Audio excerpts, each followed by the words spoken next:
日はですね、先日私、ちょうどね、去年の年末ですね、行っていたキューバですね。キューバに対してのトランプ大統領の締め付けがすごくなっていることについて解説したいと思います。なんと今ですね、キューバはですね、発電所を動かすためのですね、石油の輸入をですね、ほぼ完全にストップされておりまして、1000万人近くの人口がですね、1000万人ちょっとの人口、ほとんどがブラックアウトしているような状況にあります。一応キューバでも原因は取れるらしいんですけれども、全体の供給量の3分の1以下ということで、昨年末、キューバ行ってた時も、やっぱりこの計画停電、特に地方はですね、計画停電をしていた、これから停電してます、みたいな、ラムの蒸留所とか行ってもですね、計画停電してるぐらいですね、電力、そもそも供給不足になっていたんですが、主な輸入元であるベネズエラ、そしてメキシコ、封鎖されました。ベネズエラはですね、大統領を拘束してですね、アメリカに連れて行っちゃったんで、もう完全にアメリカの手下というかですね、支配下になっておりまして、ベネズエラからはもうオイルタンカー来ない、一台も来ないと。さらにですね、キューバに石油を輸出した国はですね、追加の輸入関税を課すということで、実は単独では一番メキシコが輸出してたんですけれども、主にこう人道的な電力ブラックアウトしたら大変なんで、今実際、あそこね、教育と医療費、共産主義国なんでタダなんですよね。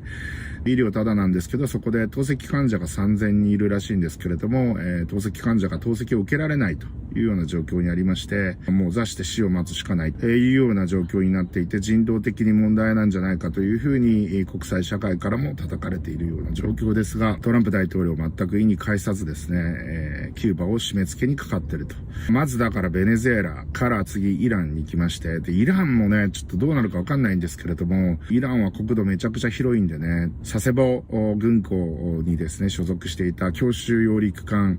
トリポリですね、こちらの方がですね、今、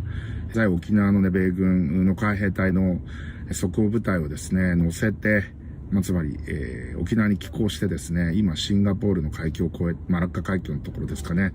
越えたということで、ごめんなさい、シンガポールのそばを通ったのかなということで、もうあと数日でイランに到達するということで、強襲揚陸艦が来てるということは、これ1000名単位のですね、海兵隊員を乗せて実際に上陸、強襲揚陸できる能力を持っておりまして、さらに F-35B やオスプレイのようなですね、戦闘機とかヘリもですね、乗っけることができるということで、非常に空母、兼揚陸艇ということで、非常に強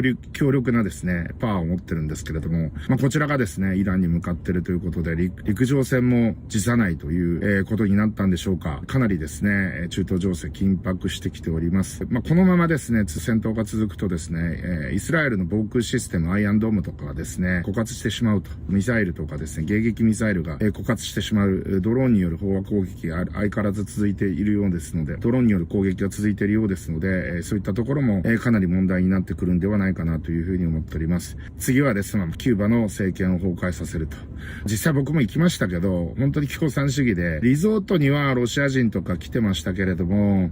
あの人たちもどうなっちゃったんですかね。僕もだからすごいタイミングですよね。まず、キューバに行って、ベネズエラにめちゃくちゃ近いですね、キュラソー島っていうところにも行きまして、その後ドバイですよ。本当にギリギリで回避して、日本に帰ってきましたけれども、きな臭くなってきましたけれども、これだけ締め付けられるとキューバは政権崩壊せざるを得なくなるんじゃないかなと思います。ということで、今日はこの辺で終わりたいと思います。いってらっしゃい。